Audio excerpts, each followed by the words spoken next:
Je suis persuadé que si je vous interrogeais sur la biographie d'une personnalité américaine ou autre aujourd'hui, vous m'apporterez des éléments précis, tels une leçon minutieusement apprise.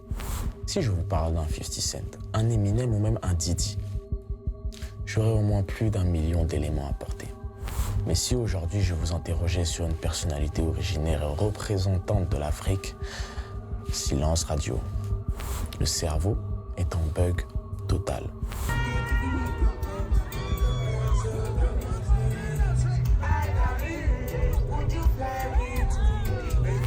C'est pas grave, on est là pour y remédier. Si je te disais que la musique que tu écoutes aujourd'hui cache bien des zones d'ombre qui méritent d'être éclairées. Le rythme dansant et transcendant que tu écoutes aujourd'hui, inconsciemment, a une histoire, mon ami. Et l'une de ces histoires est l'une de ces grands hommes. L'homme qui te fait danser, chanter, vibrer. L'homme qui est à l'origine du son que tu écoutes lorsque tu te retrouves en club ou autre. Cet homme, c'est Fela Kuti.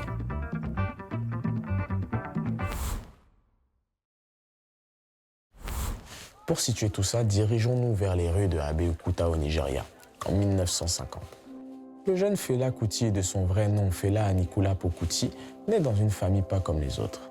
Son père est pasteur, mais surtout sa mère est une militante engagée pour les droits des femmes.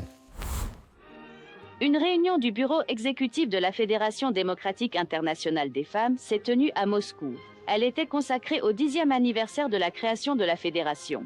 Lors de la réunion, la présidente de la fédération, Eugénie Cotton, France, les vice-présidentes Nina Popova, Union soviétique, Monica Felton, Angleterre, Ransom Kuti, Nigeria, ont pris la parole.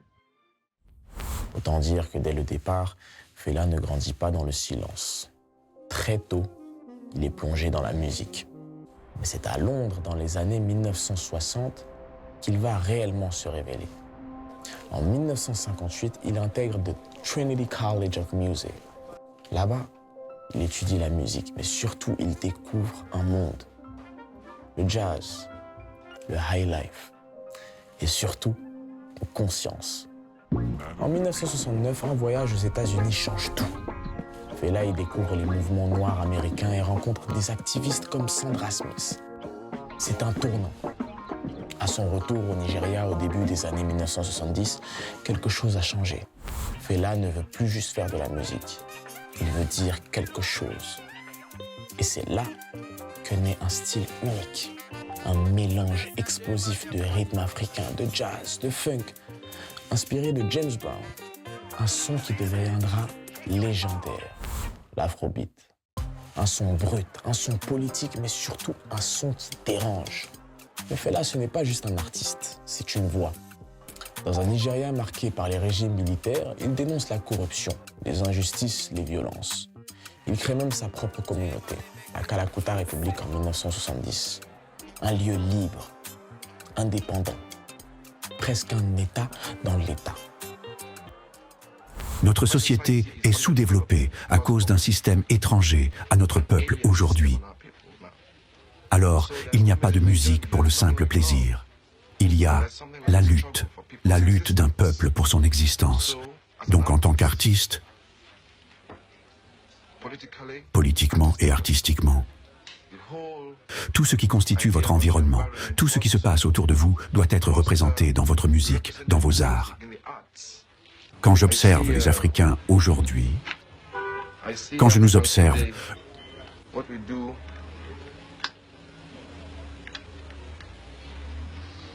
je vois que nous aimons beaucoup sourire.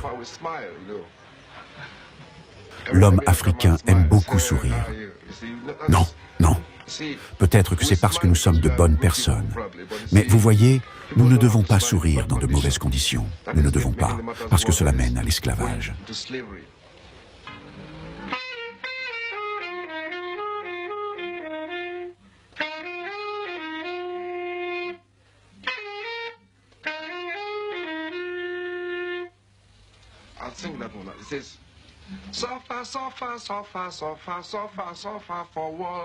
Mais cette liberté a un prix. Ses chansons dérangent, son influence fait peur et très vite le pouvoir riposte. En 1977, Tout bascule après la sortie de son titre Zombie qui critique directement l'armée. Le pouvoir réagit. Plus de 1000 soldats attaquent la Kalakuta République. Le lieu est détruit. Fela est violemment battu et sa mère est jetée par une fenêtre. Elle succombera d'ailleurs à ses blessures en 1978. Maintenant, il n'y a eu personne dans toute la politique en Afrique. Seulement 2 personnes ont marché dans les rues pour suivre les gens, là où ils vont. Nkrumah et ma mère. De quoi parlez-vous?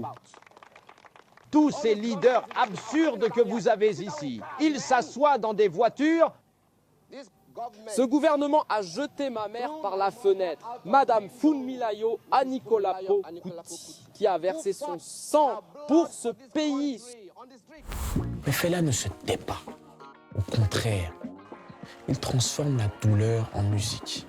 Il répond avec la musique, avec des titres comme Coffin for Head of State. Il transforme la douleur en message. Fela Kuti meurt finalement le 2 août 1997. Mais son influence, elle, ne disparaît pas. Aujourd'hui, des artistes comme Burna Boy ou Wizkid font rayonner l'afrobeat dans le monde entier. C'est Fela Kuti, Fela Anikulapo Kuti. Ce type est là aussi. C'est comme mon héros, tu sais. C'est comme le meilleur musicien qui ait jamais vécu.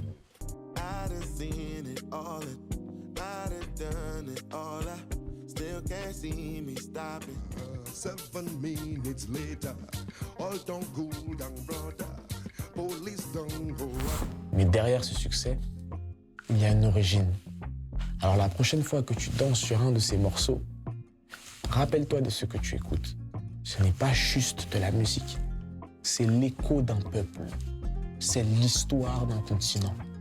Un continent qu'on t'a appris à ignorer, mais qui n'a jamais cessé de créer. Parce qu'un peuple sans mémoire est un peuple qu'on efface. Et cette mémoire, elle vit encore, dans chaque note, dans chaque rythme.